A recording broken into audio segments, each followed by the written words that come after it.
1A of CERD, after the CERD committee has obtained the necessary information, its chairperson shall appoint an ad hoc conciliation commission, the good offices of which shall be made available to the states concerned, with a view to an amicable solution of the matter. Article 13, paragraph 1 provides that when the Commission has fully considered the matter, it shall submit to the chairperson of the CERD committee a report containing such recommendations as it may think proper for the amicable solution of the dispute. Pursuant to Article 13, paragraph 2, the states concerned, within 3 months of receiving such recommendations from the chairperson of the committee, shall inform the chairperson as to whether or not they accepted the recommendations contained in the report of the Commission. The references to the, and I quote, amicable solution, end of quote, of the dispute, and to the state's communication of acceptance of the Conciliation Commission's recommendations indicate, in the Court's view, that the objective of the CERD committee procedure is for the states concerned to reach an agreed settlement of their dispute. The Court therefore considers that negotiation and the procedures expressly provided for in the Convention are two means to achieve the same objective, namely to settle a dispute by agreement. Both negotiation and the CERD committee procedure rest on the states parties' willingness to seek an agreed settlement of their dispute. It follows that should negotiation and the CERD committee procedure be considered cumulative, states would have to try to negotiate an agreed solution to their dispute, and after negotiations had not been successful, take the matter before the CERD committee for further negotiation, again in order to reach an agreed solution. The Court considers that the context of Article 22 of CERD does not support this interpretation. In the view of the Court, the context of Article 22 rather indicates that it would not be reasonable to require states parties which have already failed to reach an agreed settlement through negotiations to engage in an additional set of negotiations in accordance with the modalities set out in Articles 11 to 13 of CERD. The Court further considers that Article 22 of CERD must be interpreted in light of the object and purpose of the Convention.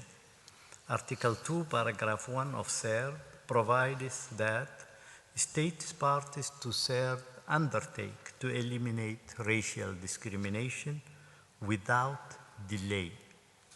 Articles 4 and 7 provide that states parties undertake to eradicate incitement to racial discrimination and to combat prejudices leading to racial discrimination by adopting immediate and positive measures and immediate and effective measures, respectively. The preamble to CERD further emphasizes the states' resolve to adopt all measures for eliminating racial discrimination speedily. The Court considers that these provisions show the states parties' aim to eradicate all forms of racial discrimination effectively and promptly. In the Court's view, the achievement of such aims could be rendered more difficult if the procedural preconditions under Article 22 were cumulative. The Court notes that both parties rely on the travaux préparatoires of SER in support of their respective arguments concerning the alternative or cumulative character of the procedural preconditions under Article 22 of the Convention.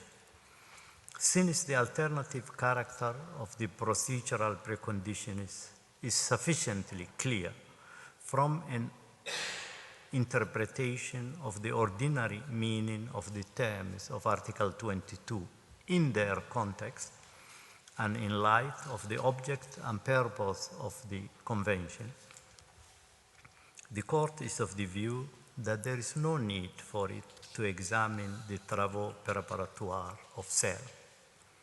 The Court concludes that Article 22 of SER imposes alternative preconditions to the Court's jurisdiction. Since the dispute between the parties was not referred to the third committee, the Court will only examine whether the parties attempted to negotiate a settlement to their dispute. In this connection, the Court recalls that it has already had the opportunity to examine the notion of negotiation under Article 22 of SER. In its previous jurisprudence, the Court has stated that, and I quote, "Negotiations are distinct from mere protests or disputations and require, at the very least, a genuine attempt by one of the disputing parties to engage in discussions with the other disputing party with a view to resolving the dispute." End of quote. The Court has further held that the precondition of negotiation is met only when there has been a failure of negotiations or when negotiations have become futile or deadlocked. The Court notes that Ukraine sent its first note verbal to the Russian Federation concerning alleged violations of SER on 23 September 2014. In that note, Ukraine listed a number of measures which, in its view, the Russian Federation was implementing in violation of the Third Convention and the rights which such acts were allegedly violating, and went on to state that, and I quote, "The Ukrainian side offers to the Russian side to negotiate the use of SER, in particular the implementation of international legal liability in accordance with international law," end of quote. On 16 October 2014, the Russian Federation communicated to Ukraine its willingness to hold negotiations on the interpretation and application of SER. Eventually, after various exchanges regarding the organization of bilateral discussions, the parties held 3 rounds of negotiation in Minsk between April 2015 and December 2016. There are specific references to SER in the note verbal exchanged between the parties, which also refer to the rights and obligations arising under the Convention. In those notes, Ukraine set out its views concerning the alleged violations of the Third Convention, and the Russian Federation accordingly had a full opportunity to reply to such allegations. The Court is satisfied that the subject matter of such diplomatic exchanges related to the subject matter of the dispute currently before the Court.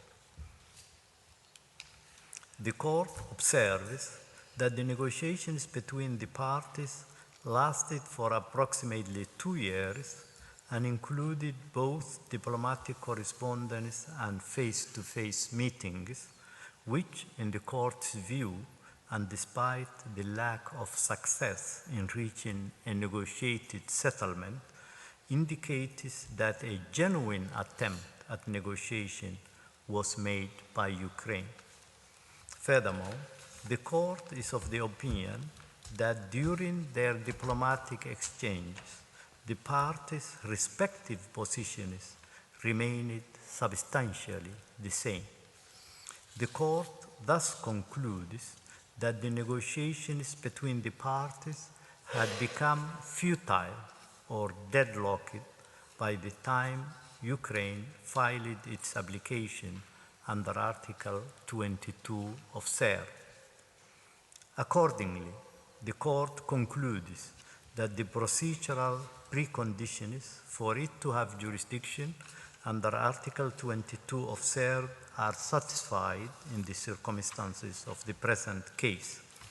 As a result, the court has jurisdiction to consider the claims of Ukraine under CER.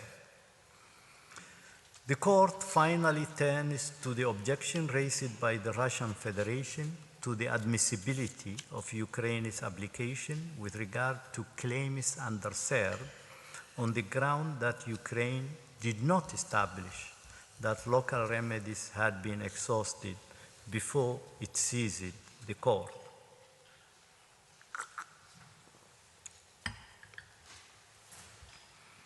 The court recalls that local remedies must be previously exhausted as a matter of customary international law in cases in which a state brings a claim on behalf of one or more of its nationals. The court noticed that, according to Ukraine, the Russian Federation has engaged in a sustained campaign of racial discrimination carried out through acts repeated over an appreciable period of time, starting in 2014, against the Crimean Tatar and ethnic Ukrainian communities in Crimea. The court also noticed that the individual instances to which Ukraine refers in its submissions emerge as illustrations of the acts by which the Russian Federation has allegedly engaged in a campaign of racial discrimination. It follows, in the view of the court, that in filing its application under Article 22 of